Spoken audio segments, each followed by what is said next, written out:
Hello, Luke here. I would just like to take a moment to disclose upfront that we sometimes talk about sensitive topics in our podcasts, and in fairness to our audience, we will try our best to put specific warnings in the descriptions of each episode.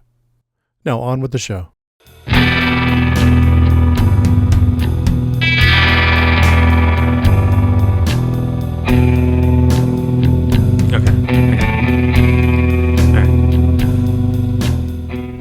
Tired of living on the ocean blue. Little girl with a back tattoo can give you a brand new start. Fish freak deceiving, he took your eye, said please don't stare.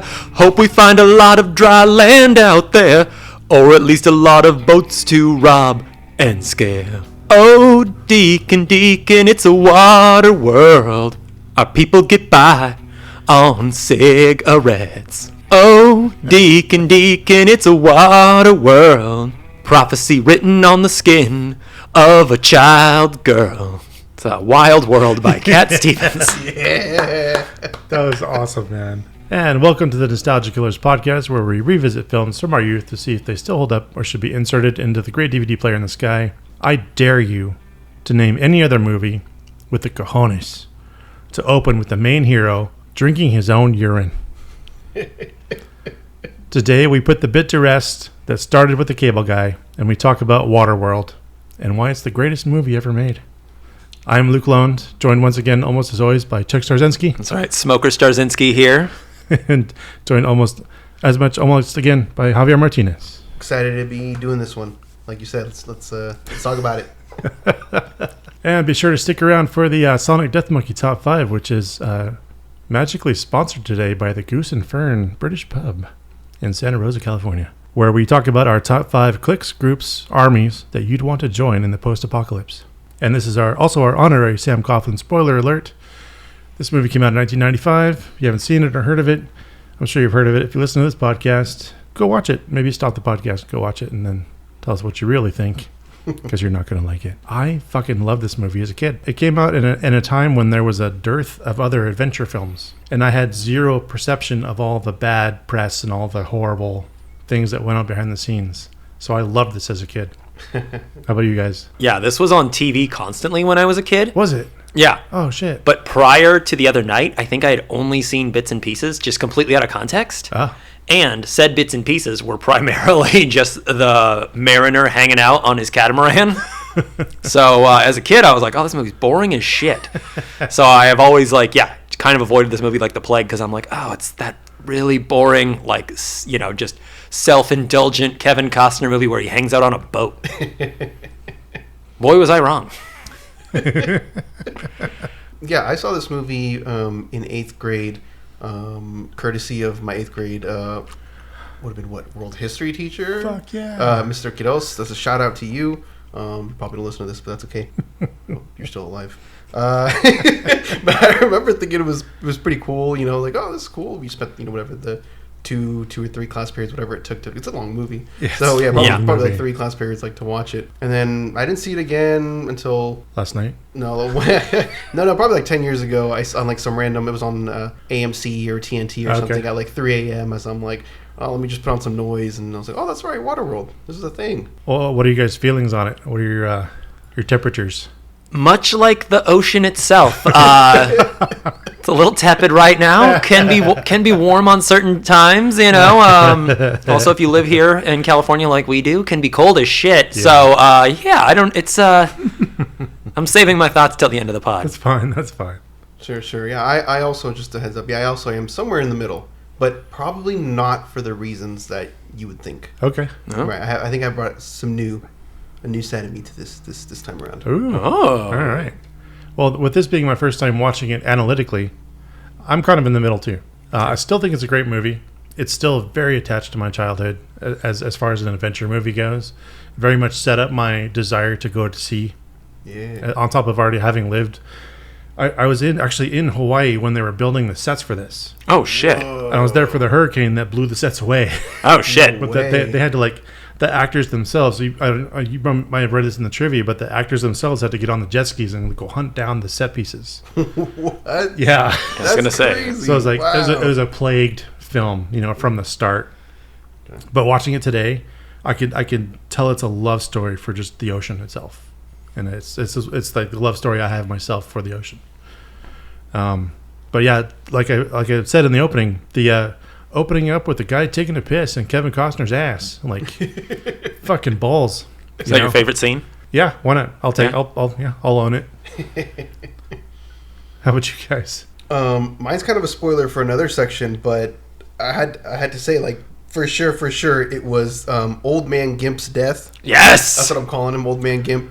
Yeah. But just the you see the flare. Thank you. The flare Yeah. coming down. It's like, oh, thank God. As he fucking gets blown up. That's my Hans Gruber. I lost it when that happened. I Yeah. just was in tears laughing when that happened. I was like, oh, that was That is also my hands down favorite scene in the whole movie. Thank Fuck God. yeah, dude. Yeah, I was not expecting it. Dude. I was like, wow, I don't think this belongs in this movie, and this is fucking hilarious. How funny would it be if the movie just ended right there? Didn't even see The entire explosion- tanker didn't even just see the gone. explosions. It was all from that guy's point of view, for real. Yeah, since we already talked about little old gas man, I'm going with when the smokers fleet first storms the atoll, and it's just pure Mad Max energy. Yeah. We're just like, hold the wall, and we're like firing bullets and arrows and all kinds of crazy shit, and like trying to jump freaking jet skis like off of ramps that came out of From nowhere. an airplane. Like, Yeah. I've never seen. Still haven't seen that. Yeah. Yeah, it goes on for a while. It's pretty, but like not like in a bad way. Like I'm like, No, oh, I this was is like so a excited. pretty I was lame, like, thank cool God. action scene. Yeah, I like that one. I don't know if you guys picked up on this, but the guy, the dirt merchant, is the dude's landlord from The Big Lebowski. No way. Yeah, he's rent's already due this month. exactly. Yeah. Oh, Yeah, same guy. It's the same guy? Yeah, Oh. the guy that does missed the that. Greek dance at the end. Like, Yeah. yeah.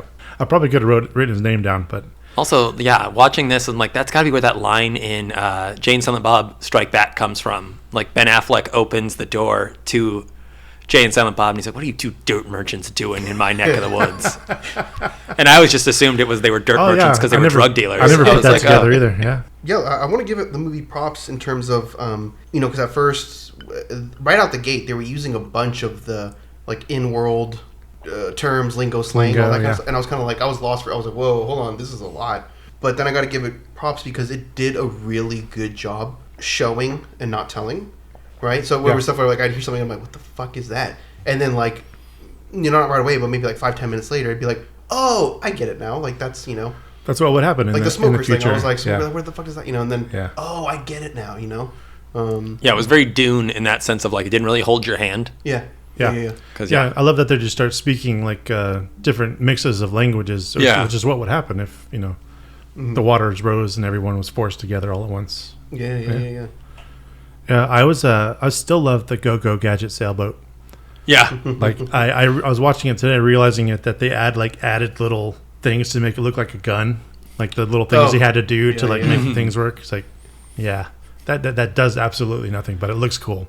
What are you talking about? Every boat is bolt action like a rifle.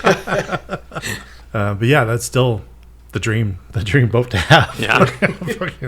I can't imagine having a windmill on your center mast, that the thing that spins around, right.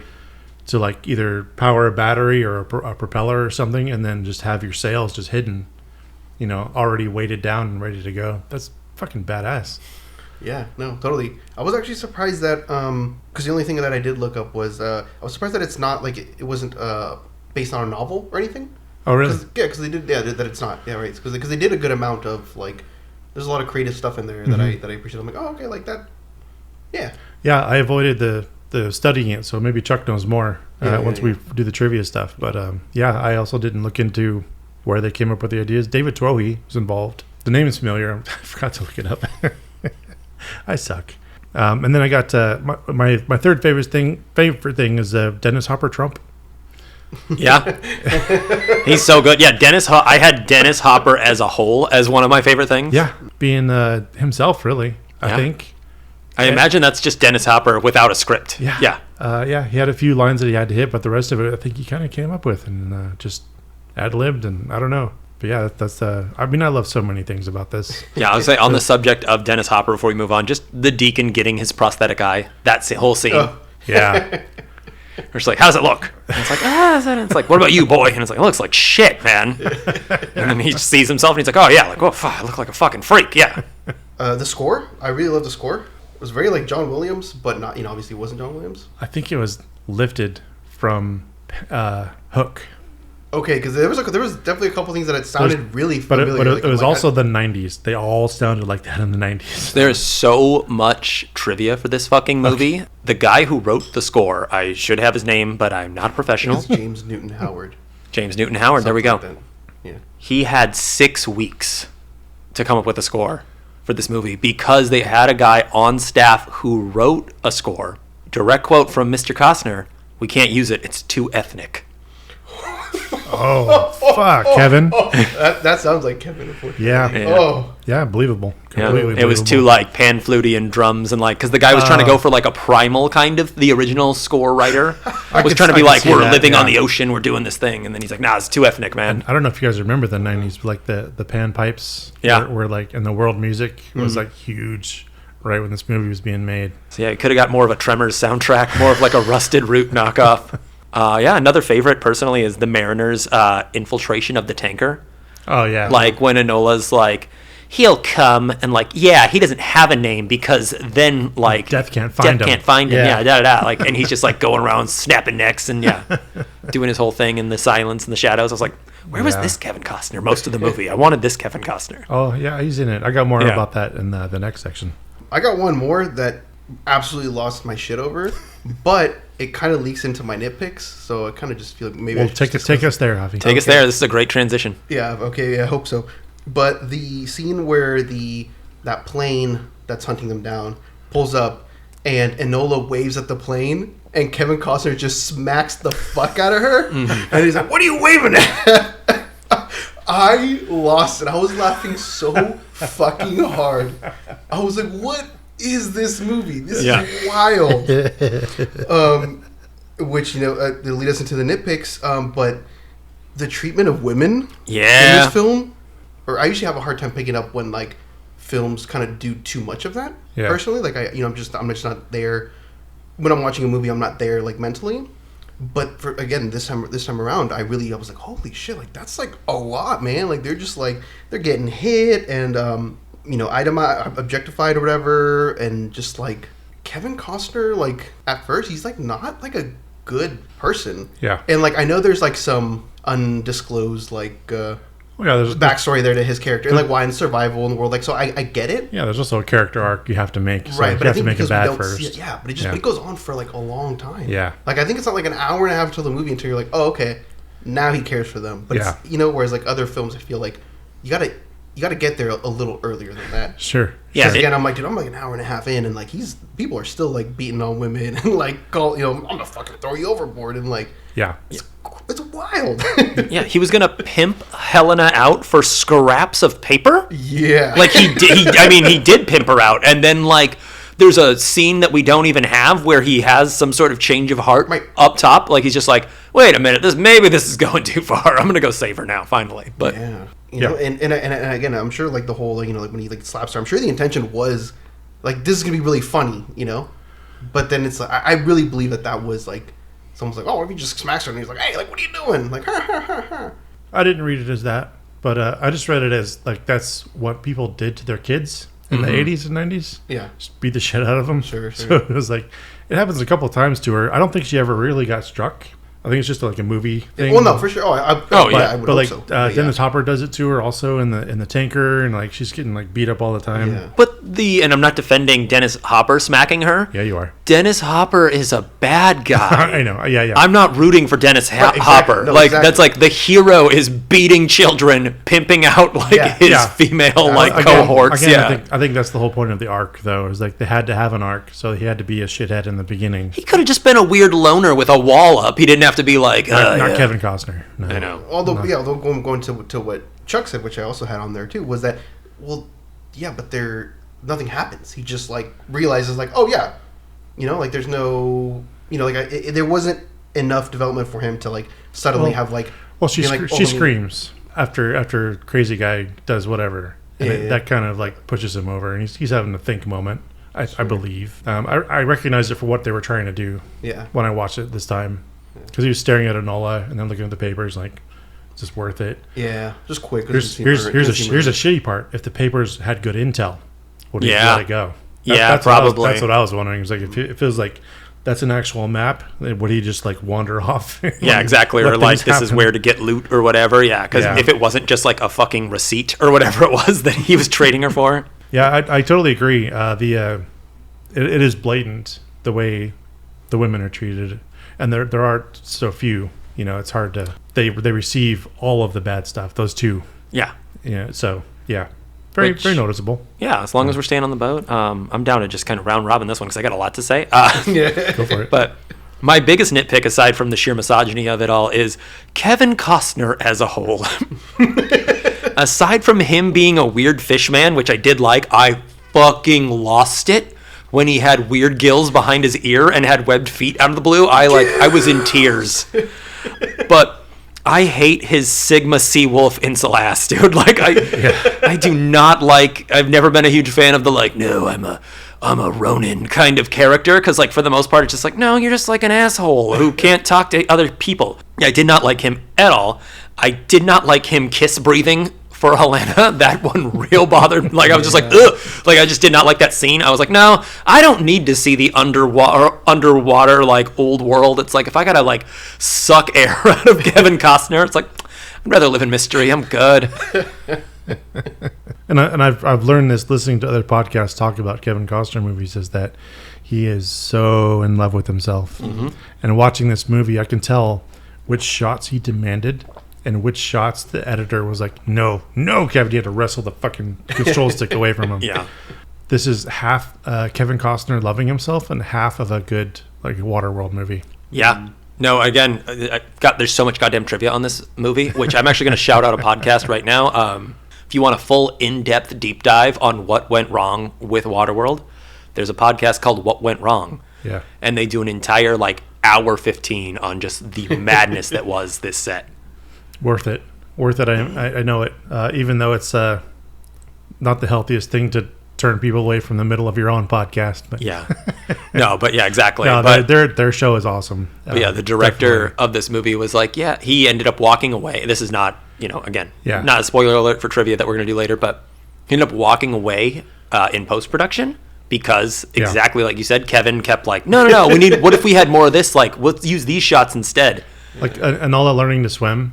Like that was more. I was almost counting it. Like how many of the shots are Kevin? How much are Enola? The actual Enola learning to swim. Yeah. Yeah, and it's like why I understand Kevin's having his own, the Mariner's having his own little turnaround, but like why are we in slow motion for 5 minutes watching this happen? He looks so goddamn good underwater, or at least he thinks so. The underwater shots I love because that was actually a technical thing, but them just swimming at the surface, I'm like, come on, guys, move it on. My first nitpick, my big one, is when you're swimming deep or you're underwater anywhere and you pop your head up, maybe do a quick scan around first. Right, that happens like three fucking times. They're surprised, and all the camera does is tilt up to find the bad guys right fucking next to them. So that's my. I understand they had to make a story out of it somehow, but sweet Jesus, three times. Yeah. And I was like, I'm not a sailor, but I'm like, dude, you're in the middle of the fucking ocean. How do people sneak up on you? Like, that shouldn't be a thing. Exactly. Literally can see, for miles and miles in every single direction. If you can breathe underwater, you can see underwater. And right? You can look up and see the fucking boats around you. I was like, can't he see like a fucking rudder even when he's under? Like, just like, oh, hey, that looks like... You should be able to see something blocking the sun. Yeah, exactly. It's just silliness. Silly movie stuff. God, so many fadeaways. Like, that's the only fucking transition they knew how to do in this movie. And I don't know why I picked up on it, but it just, everything was like or fade away, a dissolve away. Like a dissolve? Yeah. Could have been a star swipe. Could have been better. I don't know, just a lot. Could have gone full Neil Breen. Yeah, exactly. Another big one I had was anytime anyone touched Enola and her back tattoo, I was just like, there's too much child handling in this movie. Yeah. Which I understand she's a plot device, she's got the map that's going to lead us to salvation on her back, but still it was just like, I don't need to see another 48-year-old man slowly run his finger along her spine. I was like, fuck. We had at least 4 of those shots. We don't need 10 more. There's the one second in command guy, he like pinches her cheeks and he like puts his face right up against her, like blows his smoke in her, like his cigarette smoke into her, and a lot of that, like too much. These didn't come up until the very end of the movie, but at the end of the movie, I just had a bunch of questions, which maybe I missed something, or maybe probably wasn't in, or we weren't I was thinking too much into it. Did Enola remember anything about dryland? Right, because she comes from the dryland, right? Possibly. I'm Or was she imagining too she got taken from that place where they end up. I imagine she got taken away from when she was like 3. Which then leads into other questions. For example, so did a 3-year-old get fucking traditionally tattooed with like a fucking whalebone picking like? Yeah. Which is wild. Yeah. And then, But how did she end up out there? But like, not abnormal for the islands. Be honest with you. That is, yeah. Yeah. Good point. Sure, it hurts, but they also do it differently. It's not a needle; it's a tap thing. I believed it. It wasn't a huge like sticker for me. Why would it be on her back? Why would they want people to find dry land? Oh, I have no idea. I have the resources. I'm keeping them. I'm not inviting people to my island. Secondly, if it's supposed to be, well, it's for her. What's on her fucking back? She can't read it. She can't come home. Who knows the circumstances of her leaving? She may have been kidnapped. May have been pirates. That's a whole mystery. That's never talked about. Speaking of Enola and mysteries, why can't she swim? Our entire civilization is on water, and she's the only person in the movie who can't swim. She's also, I think, the only child that we see. So kind of like in Children of Men, you don't put your child in danger. You don't put her in the water. You don't. There's the big sharks, the mutant sharks or whatever. Yeah. So I don't know. That's also something that kind of made sense to me story wise, is that you have this prized child that has a special tattoo. You never let her touch the water. You never let her near it. Her being that young probably never questions it. Here I am defending fucking Waterworld. Hey, don't worry. We're gonna get you in the corner again probably pretty soon. But that made sense to me. I've never really questioned that, even from like early watching it. It was like it made sense to me that she was prized. Again, it was just weird to me because I usually don't notice these things. So when those questions popped up in my head, I was like, oh, plot holes. Oh yeah, no. I get it now. Yeah. Last thing I gotta say, I'm not saying that I didn't necessarily like his performance, Dennis Hopper, but I don't think it was what I wanted in this movie. It felt like whenever he was on, it went from like this adventure epic thing, and then whenever he was on, it went to like this kind of Looney Tunesy, cartoony. Yeah. So again, I appreciate it for what it was, but it felt out of place to me. I don't think this is the bad guy I want for this movie. I think I completely agree with you up to the point where he gives the speech. That was good. Where the crowd's already against him, and he turns them around. Yeah. And he's obviously been doing this for a long fucking time because he has no clue where they're going. Yeah. And he's been stringing them along for how long? I totally get the cartoonish thing, but that's kind of why I like this movie. I was going to say, I'm going to just rebuttal you. I think he makes sense in this movie, and the movie should have leaned more into him and some of the more kind of like fun aspects, and just like, if we just like got a different fucking fish man. Because I think I think the problem was, I agree he's a bad villain for Kevin Costner, but if you had another actor that wasn't just this brooding, balding weirdo, which also his hair was fucking gross, his weird rat tail thing, I was just like, dude, I was like, no, you're gonna cut off, you're gonna fucking hold the women down and cut their hair off, but then you're gonna keep this really shitty ponytail the entire movie. Well, I don't know if you noticed. I noticed this time the cutting of the hair was kind of a special insult. Like when they were recycling that older woman, they were just finishing cutting her hair off. I think they're using it to make rope or whatever. So I think that was meant to be a very symbolic. But I'm not not saying your critique isn't valid. There, his hair is weird. And this is just I understand it's a Kevin Costner look at me project for the most part, but. Everything in the middle of the fucking movie can get cut. You give me 15 minutes on the Mariner's boat, where they're having some back and forth, and then just get me right back into oh shit, they're being chased by pirates. Give me that. It is long. That's the biggest critique I hear, is that this is a long movie. It didn't feel terribly long to me, but it was for sure. It for sure was. Yeah. For what it was, it did move. On to the Rainy Day double feature, where I'm just going to come out and say it. Postman. I don't know if I didn't have enough movies to watch, but these are two of the movies that I watched the most as a kid, as a 18-year-old, whatever. And it's not anything to do with Kevin Costner. I barely noticed he was in the film. It's just he's a vehicle for this post-apocalyptic nonsense. Yeah. The post-apocalyptic things were pretty big in the 2000s, early 2000s. It was the dream. Yeah. Please let the world fall apart. And then it happened. And just wasn't as cool. 2020. It wasn't as cool. I can't explain mine, but Star Wars: A New Hope.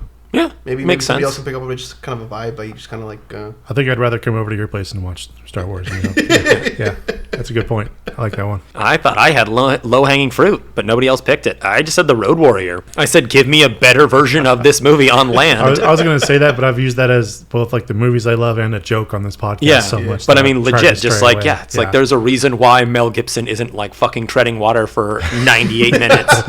And it's because it's just like, it's not as interesting as like if he can actually like hide behind some dunes and shit. Onto this movie's cocktail. Yeah, in honor of Waterworld, we're drinking the piss gargle. No asparagus was harmed in the making of this episode. We've got 10 ounces of, so this is for a batch, just a heads up.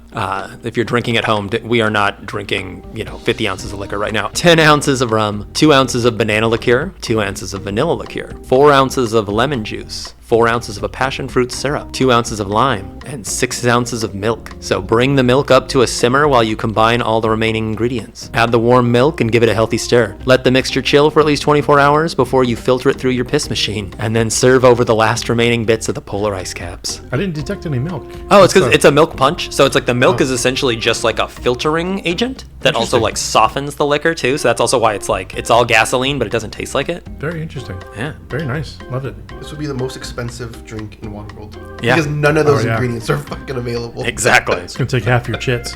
Yeah. And with that, we'll go into our first ad break. Ad break.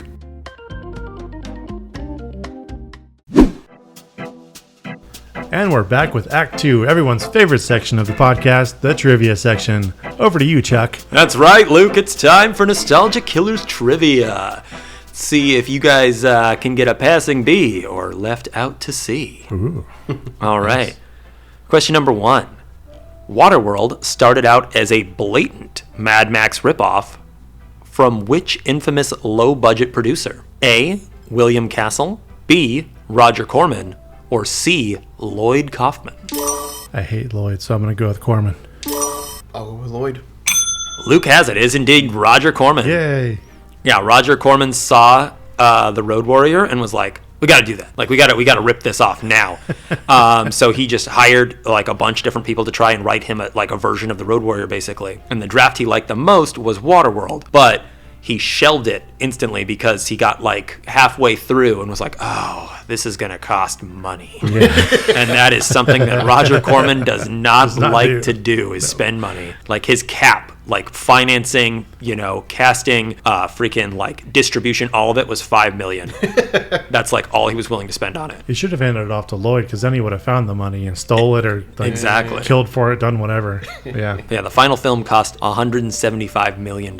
Yeah, that was what all the newspapers were talking about. That's all they were talking about the entire time. I was thinking about it when I was watching it. I was like, this looks surprisingly expensive. Yeah. Question number 2. Hopefully Luke didn't give too much of this one away. But speaking of budgets, true or false? The floating town of Atoll, the set piece for Atoll alone, cost $11 million to make. I'd go with false. I think it was more. I'm going to shoot.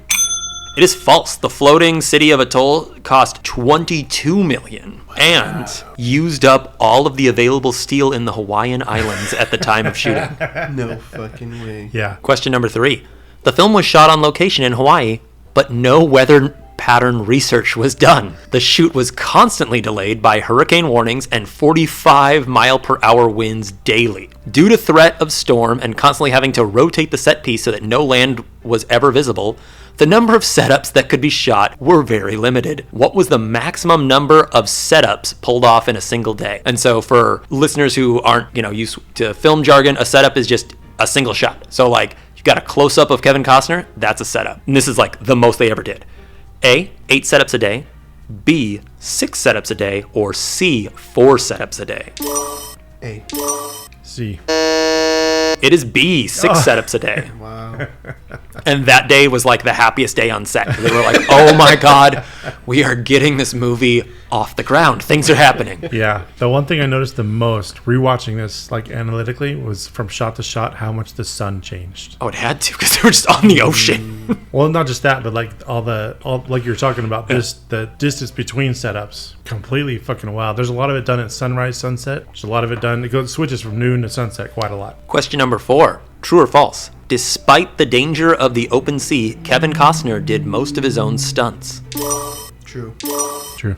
It is indeed true. Including the final bungee jumping bit, he did 90% of his own stunts. And then on the bungee jumping bit, he stepped into that because he knew a stunt person would slow production down and he just wanted the filming to be over.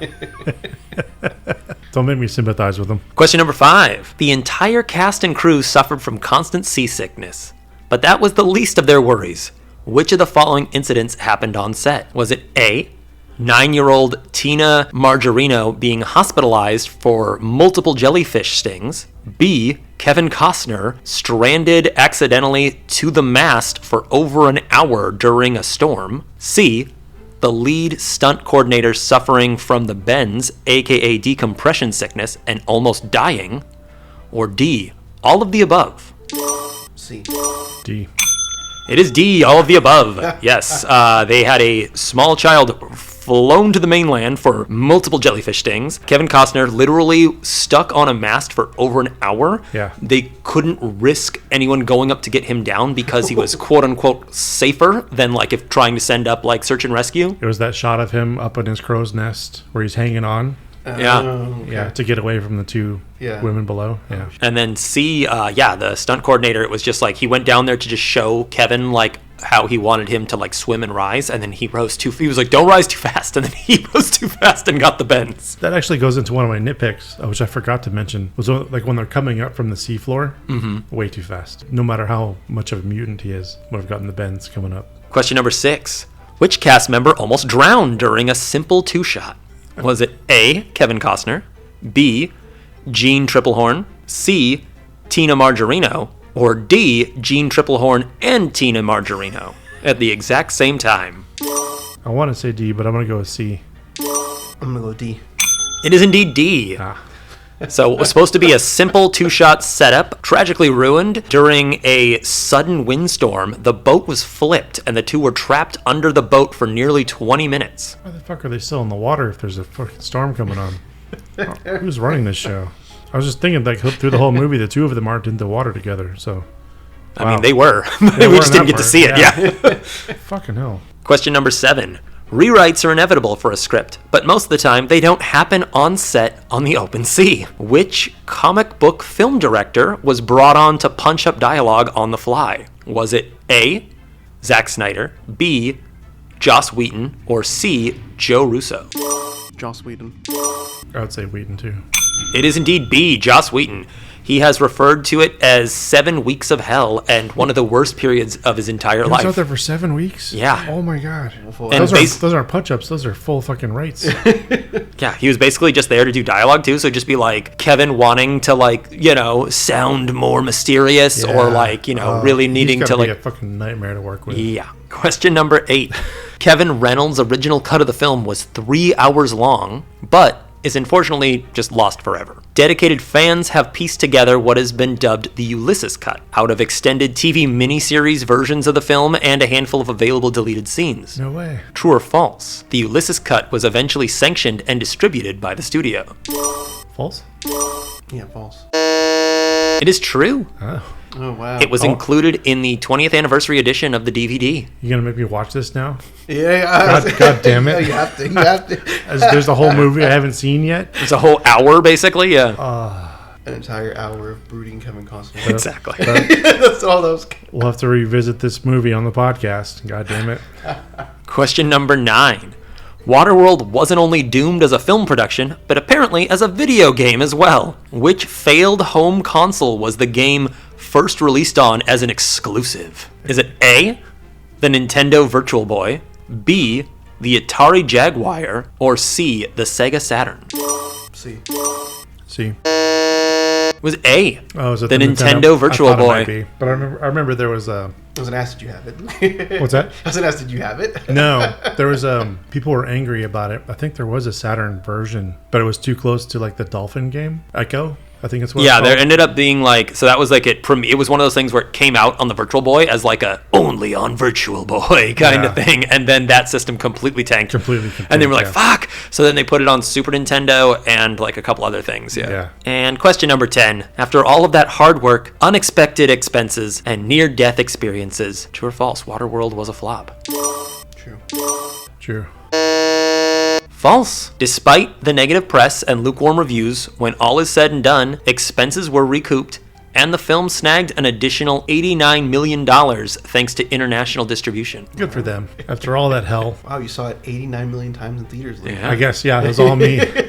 You're welcome, everybody. Yeah, you wouldn't know it listening to the press and the critics at the time, and even afterwards. It was the butt of a joke for the longest time. Yeah, You no, know, as a that kid, kind of I always shit. remember, like, that was just, like, an easy, like, Letterman, Jay Leno kind of like, man, did you see this? You hear about this? Like, yeah, that Waterworld production, da-da-da. Yeah. Well, that's great. That's good to know. Congratulations, Luke! You won! Darn. And that concludes our trivia section. And we'll go on to thanking our executive producers, Addie Martinez and Addie Martinez. Thank you, Addie. Thank you for letting us follow your back tattoo to freedom every single episode. Yes, and if you too would like to be an executive producer and have your name shouted out on each episode, you can support us on Patreon for $15 a month, patreon.com/nostalgiakillerspodcast. And with that, we'll take our second ad break. Ad break number 2.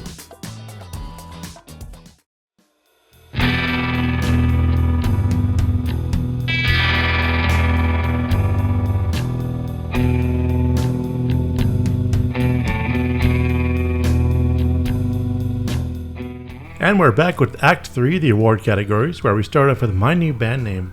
What do you guys got for band names? I know you got some juicy ones there, probably. Yeah, so I am starting something new with this podcast. I started it last episode. I'm going to do a band name, their song, their hit song, and their album. So my band name is Icky Freak. You stole mine. They're a speed metal band. With their hit song, Better Not Screw My Short Game Up. And their album is Spam and Cigarettes. Nice. Yeah, I had Icky Freaks, but that's all I got down. Oh, really? That's it? Yeah. I have Lemon Thief, which is a bluegrass band. I have Charlie, Chuck, and Charles, which is a rock and roll band. Yeah, had me cracking up that line. I don't know, maybe in response to Chuck. No, try Charles. And I have Captain Joe Hazelwood. It's a southern rock band. Yeah. Nice. Did you guys look up who that was? No. I didn't. I was tempted to, and then I was like, nah, maybe it might be in the trivia or not. But He was the captain of the Exxon Valdez. he actually. Oh, He was, The he was the captain? actual captain, yeah. The one that ran aground. I believe it was in Washington or Oregon on the West Coast. Yeah. His name was in the news recently when the movie came out. So it was like a little like, oh my God, haha, yeah. Yeah, they would have known if you'd watched the news back then, I guess. Onto the Roger Deakins Would Be Proud Award for cinematography. There's quite a few cool things in here. My favorite one though is the smokers through the sunset. I imagine they just rolled for like 20 minutes and had them like spin around and do stuff. And like finally got that shot, but that's like a 200 millimeter lens, like fucking hard to get. Yeah. Hard to get that kind of stuff. The other one we see, the moon with the boat going by it, that's faked. That's comped. it is. Yeah. But that sunset one, that's real. That was that's my favorite one. We talked about it a little bit earlier, but I had the underwater scenes of teaching Enola how to swim. Okay. Yeah. I thought they had far more underwater stuff because they talked about it. That's all they talked about during the production behind the scenes. Like, we got to film underwater on everything. It's like, there's like 5 shots. None of it turned out, but we had to do it. I guess, yeah.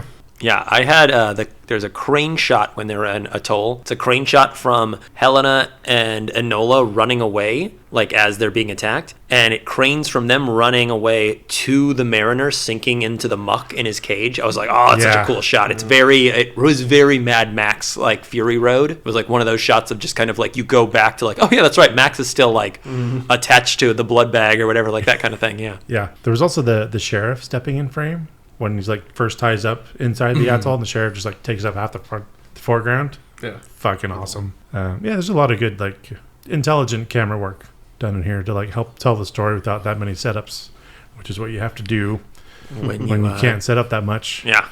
So there's a lot of that in this movie, which I appreciate. Is that Channing Tatum in a Dog Collar Award? This is where I actually have like multiples. I was like, there's so many people. Oh, there's a ton. Yeah. Yeah. What do you guys got? I just chose one. I gave it to Tina Margarino as Enola. Fucking Deb from Napoleon Dynamite. Yeah. Yeah. It's like, oh my God. And then she's in also a ton of other stuff, but that's obviously for me, that was her most recognizable role. Yeah. I had Michael Jeter, who plays Gregor. Same. Yeah. Yeah, he's in a bunch of stuff. Green Mile. And Huge character actor from the 60s on. Yeah. Everyone knew him. Everyone loved him. As beloved as Robin Williams in the whole community. But I also have Zito Kazan. He was the last survivor. He's the guy Deacon shoots last. He's like, I'll tell you anything. He was the second in command of the dungeon in Men in Tights.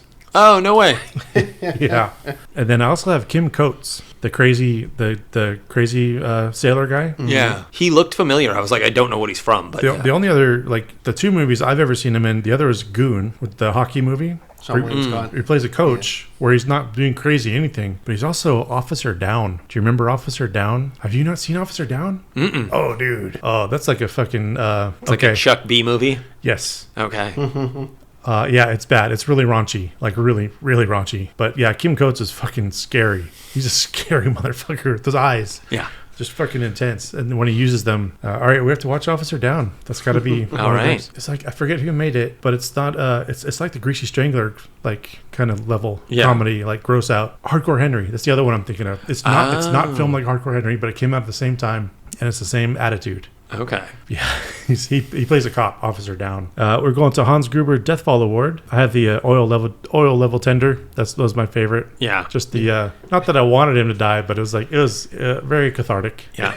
I felt good for him. Finally. I just love that. Yeah, he's been down there for God knows how long. Thank God. Oh, thank God. Morning or afternoon or evening or whatever. Exactly. I'm pretty sure I remember this too, but I was watching it with headphones this time, and when the deacon spits on him, you hear in the background, he goes, "Oh, thank you, sir." Yeah, he does, yeah.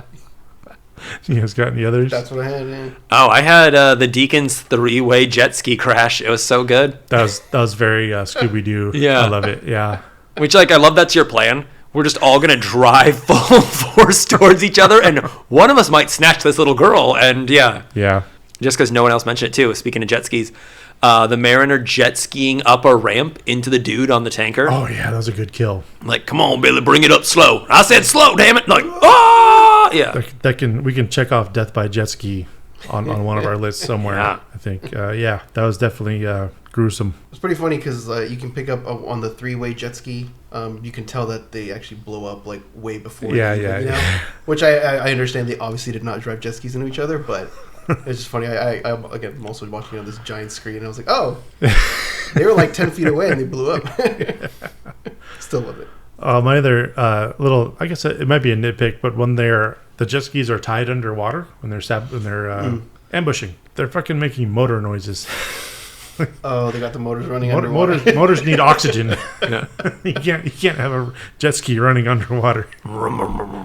Yeah, it's like, come on. And we finally get to put this one to bed. Why I like Waterworld, a controversial hot take. I think Waterworld would work so much better as a TV series. Oh, 100%. Like in fact, I would actually say that it's the perfect source material for a TV adaptation. Like, it is just begging to be made into like an HBO like series. I think because there is enough world building in there where you don't have to start from scratch, but there's also like it's also vague enough where like it gives you room to actually develop like the characters like way more and give certain people more backstory and more weight, and also go off on like different watery side quests and whatnot and look for different kinds of MacGuffins, and just I think I would actually love to see that. Like by the end of the movie, I was like, damn, I really want a Waterworld TV show, and I'm surprised that at the very least, like they haven't already tried to like remake it. I just wrote down that as cheesy and long as it is, I'm still going to watch this again and again. You like Waterworld? I like Waterworld. I like it a lot. Yeah, you can hate me for it. I was hoping one of you guys would really hate it, then we could have like a real discussion. But I need to continue this. I need to find someone who really hates it and can like tear it down for me. Then maybe I'll change my mind, or I don't know. Yeah, I had the surviving 4 that like stay on dry land. They're dead in a week. Like, they're going to poison themselves on plants they've never seen before. Or they're going to get trampled by those wild horses. Yeah. Only the little girl, like, vaguely knows what a horse shape is because she draws it. And it's like, yeah, it's going to be like, hello, creature. And then just get, kicked in the head. Yeah, I thought that was... watching this again, I'd never really paid attention to the end. And to be honest with you, every time I've watched it before, I've kind of turned it off at this point. But watching at the end again, it's very much a Deus Ex Machina surprise. Like, this is where the little girl came from the entire time. I agree with you. I think there's a huge learning curve. At least half of them are going to die. And there's only 4 to start, so it's like... Yeah. And one of them's a child.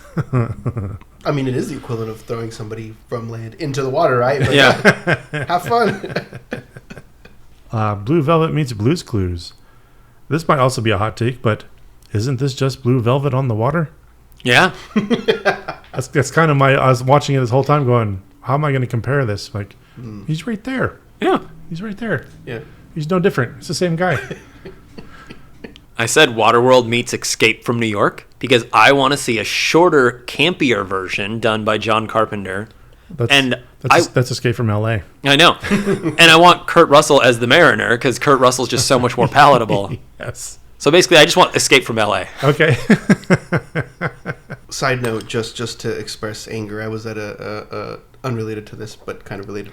I was at a trivia last week at a local bar, and it was we had to label what movies scenes were from, and I put Escape from L.A., but it was Escape from New York. Oh, sacrilege! They didn't give it to me. They're like, no, that is Escape from New York. Anyway, so I had Waterworld meets A Quiet Place. There's too much dialogue for you in this one. You just want everyone to shut up. Well, because I think I just my usual thing is, right, I kind of want things to be a little darker, a little more serious. Right. Also, I liked that fucking giant fish monster was like in there for like 2 seconds. I was like, oh shit, what the fuck? There's like giant fish monsters. I could have sworn it was in there longer. Yeah. And I was like, I also understand where like I probably wouldn't have enjoyed it if there was like a ton of that. Yeah. But I'm like, but what if like that was like the focus of the movie? Like, and you cut out the rest of the stuff and it's more about like trying to survive on the water, some Jaws kind of ish, but instead of just one, there's a bunch of them. I think this will come up a little bit for me, but it would have been more fun if they tried to replicate Tremors instead of Mad Max. Yeah, like if they're living on the threat was in the water instead. Like, instead we get fucking Sharknado. Here comes Kanye. Anyone got some pluggables? Just this amazing podcast and our back catalog. We've got episodes and episodes and episodes. Where this is episode 61 now. That means if this is your first episode, my guy, my lady, my they, you have 60 episodes to go back and listen to. Do you drive? Do you do the dishes? Do you sleep? Do you have a pet that you don't like to leave alone? Leave your dog or cat alone with me. Put this on in the background. Hey, Fluffy. Hey, Fido, what's going on, bud? This took a different turn. I was going to add, if you think you hate us now, go back to our catalog. Yeah. I totally agree. We also have, very soon, we're going to be doing giveaways for our Season 1 playing cards. And we also have a bunch of other little props and things we'll be giving away as soon as I figure out the best way to do it. Do we call Jules and Vincent? I think you guys know my position on this movie. Yeah, I'll be watching this again and again. So it's living for me. Chuck's looking apprehensive here. I'm like, okay, I'm going to say this. I'm giving it the same treatment that I'm giving a few movies I've done on the podcast. I'm going to kill it, but much like Rocky and Boondock Saints, go on YouTube, look up A Toll Tack by Smokers, Waterworld.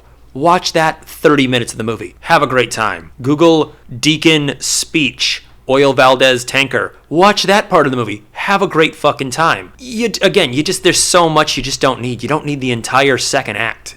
And the problem is, it's like that whole second act is like, that's 45 minutes of like a 2 hour and 10 movie. So it's like, God damn. Yeah, that was the biggest complaint I heard was the length for most people. I am going to, just by a hair, I'm going to let it live. Again, I do think that it was a lot of fun. I did have a lot of fun watching this. I think the only thing, though, is that if I am going to recommend it to someone, I will absolutely let them know, like, hey, there's a lot of women beating in like the first hour of the movie. Yeah. And just like, really fucked up shit. As long as you're aware that that's going on and that it stops at some point and it's part of his character arc. Right. Also, algorithm, really quick. Algorithm, if you're listening, computers, AI, we're saying this is bad, so please don't put like search engine optimizers for like the Tate universe and stuff like that. We don't like that. No, bad. Nostalgia Killers, known for the abuse of women. Yeah, exactly. Yeah, just like computer fantastic. being like, Bad Kevin Costner. Bad Kevin Costner.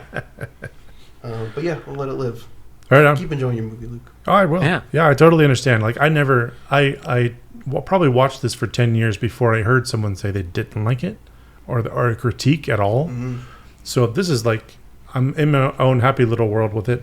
Like, even this time, I kind of like drifted away a couple times doing other things because I have seen it a lot. But also, yeah, I could have this on in the background and let it play and not care too much about it. But I do still enjoy it. I wrote down somewhere, I don't read it now, but this is like the first ocean film that I had until Master and Commander, until Pirates of the Caribbean. I had to live with this for like 6 years. and that's why I like it a lot. That's why I've watched it so many times. That's a big part of it for me. And we'll go on to our sponsored Sonic Death Monkey Top 5, sponsored by Goose and Firm, British pub, Santa Rosa, California, where we give our personal list of top 5 cliques, groups, armies that you would join in the post-apocalypse. I'm curious to see how you guys took this one. I definitely had a route. Number 5 is Bert and Heather Gummer from Tremors. Cool. Oh, absolutely. A couple of gun nuts. Yeah. That's whose house I would go to if shit went down, even though they lose in the end. But my number 5, and it's my number 5 because there is no usefulness to it, and it's solely for entertainment purposes. But I have Seth Rogen and company from This Is the End. You know, if we're gonna go out, might as well go out fucking laughing and shitting on each other. That's right. Yeah, make Pineapple Express 3. Yeah, my number 5, I had Kid and Play from House Party. Because, let's be real, I'm not surviving an apocalypse, so much like Javi, I'm just going to go down partying, baby. Giving up. Nice. Well, in that vein, my number 4 is I would probably wind up with Gary King from The World's End at the end when he's like roaming around as the gunslinger with his little army of zombies. My number 4, I have The Expendables from The Expendables. Which one? 1, 2, 3, 4, 5. Good one. answer. Oh, 1.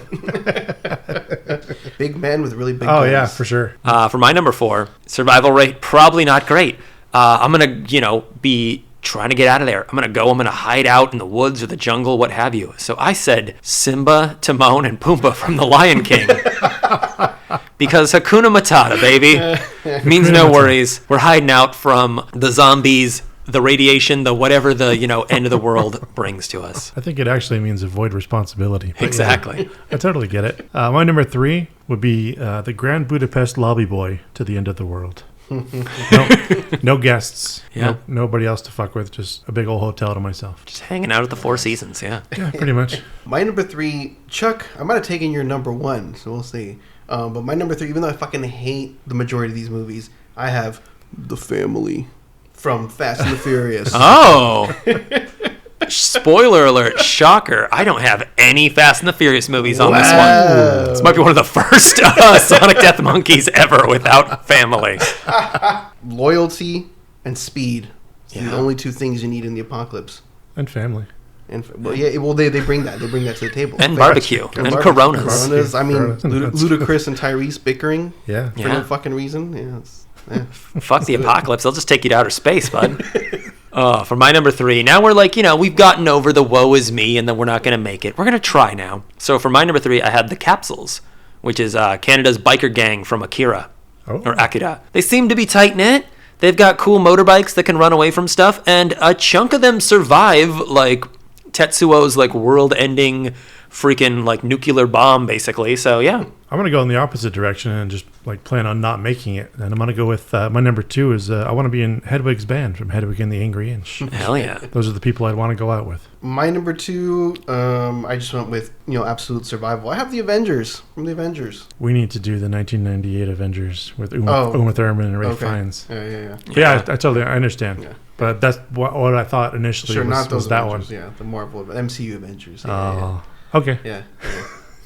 So that's it. Yeah, you'd be safe. That's a good kind survival. of boring, but I'd be safe. So yeah, there you go. My number 2, the Addams Family from The Addams Family, because there's some kind of supernatural element at play here that I don't really understand, and maybe you could help me survive. I mean, Pugsley can get apparently chopped up on like a random Saturday by Wednesday kind of thing, electrocuted, whatever. All that stuff, yeah, they're pretty hardy, I imagine.